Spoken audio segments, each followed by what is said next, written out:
That was absolutely stunning.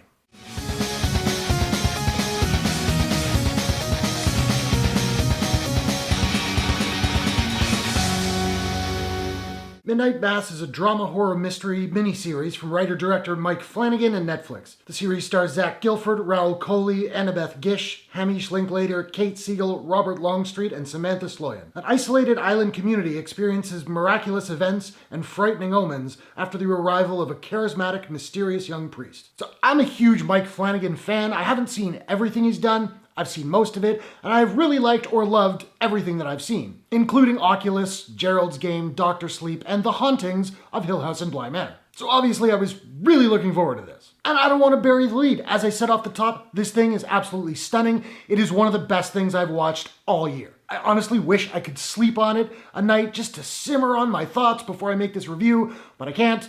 It's just I'm kind of at a loss for words, but I'll figure it out. And I'll say this straight up, if you don't know anything about this project, do your best to go in cold. Don't read anything about it, just let it wash over you. I know I'm saying this while you're watching me review it, but believe me, I'm not gonna go into any spoilers, no specifics whatsoever. I'm just gonna kind of gush about it for a few minutes, that's all. Now, much like myself, Mike Flanagan is a lifelong Stephen King fan, and that comes across loud and clear here. There are certain moments and characters that seem like direct references to King's work, and it explores a lot of themes that are prevalent in King's novels and stories. However, I won't give any specifics because I don't want to spoil anything, like I said. But if you know King's stuff, a lot of this stuff will seem really familiar, and I mean that in a really good way. Now, Flanagan really knows how to cast his projects, and that's very much true here. There's not a bad performance in this entire miniseries, but some of the standouts for me were Robert Longstreet, who has an incredibly powerful scene in episode 3, Rahul Kohli, who also goes on a wicked monologue later, Samantha Sloyan, Kate Siegel, and Hamish Linklater. I really loved him in this. My only problem with him, and I don't know if this is just the way the actor talks or if this was like a character thing,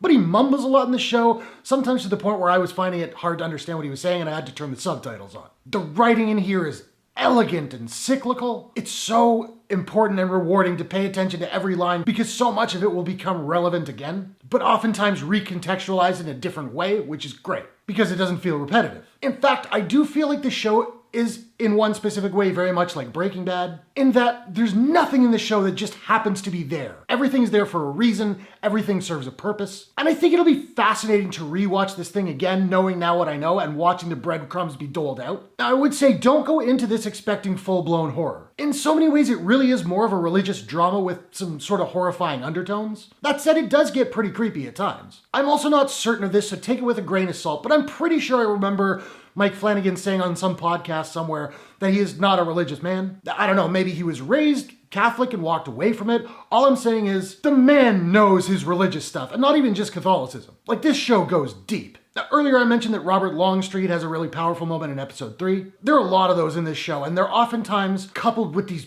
beautifully written and acted monologues. I'll also say that the ending of this series left me absolutely speechless. You should also know this going in, this series is slow. I don't mean boring, I was never bored for a second, but the pacing is slow and methodical. Trust me, stick with it, particularly if you're a fan of Flanagan's work, it'll all be worth it. It's also a good 3 episodes where you'll probably be pretty lost. It'll all make sense eventually, but once I started getting an idea of where it was probably going, I remember having a thought like, oh, this could get really pretty silly really pretty quickly, and then it didn't. If I have any negatives, they are few and rather nitpicky. There is some CG in here, particularly in the last couple episodes, that doesn't look great. There are a couple sequences where it's pretty clearly green screen. And there's some old age makeup that is not terribly convincing. And that's about it. I absolutely recommend Midnight Mass. Mike Flanagan is a national treasure. I don't know which nation, I guess I'll claim him for Canada. He's such a unique voice in horror drama, the way he draws his characters, the way he casts his projects, the way he writes. The man's a genius. I binged these 7 episodes over 2 days, I just couldn't stop. And I think that'll be true for a lot of people. Now, normally at this point in my videos, I do my rating system, which is, I pull a clip from something out there in the ether that's, kind of relevant, but also hopefully funny. But for the life of me, I can't think of anything that I could use that wouldn't spoil something in it. So I'm just gonna eschew that for now and just say, do yourself a favor, watch this thing. Hey, it's spooky season anyway. So those are my thoughts on Midnight Mass. Now I want to know, have you seen Midnight Mass? What did you think about it? What is your favorite Mike Flanagan project of all time? Whatever your thoughts, hit the comments below. Let's discuss. If you enjoyed this review, please smash that like button and give it a share if you really enjoyed it. Just helps the video reach more people, helps the channel grow. I appreciate it very much. And hey, why not take a second, do me a favor, click subscribe and ring that bell to subscribe to my channel for more movie reviews, entertainment news, trailer reactions, all that good stuff. Hope you guys are all safe and healthy. Thanks very much for watching. I will see you all in the next one. Take care.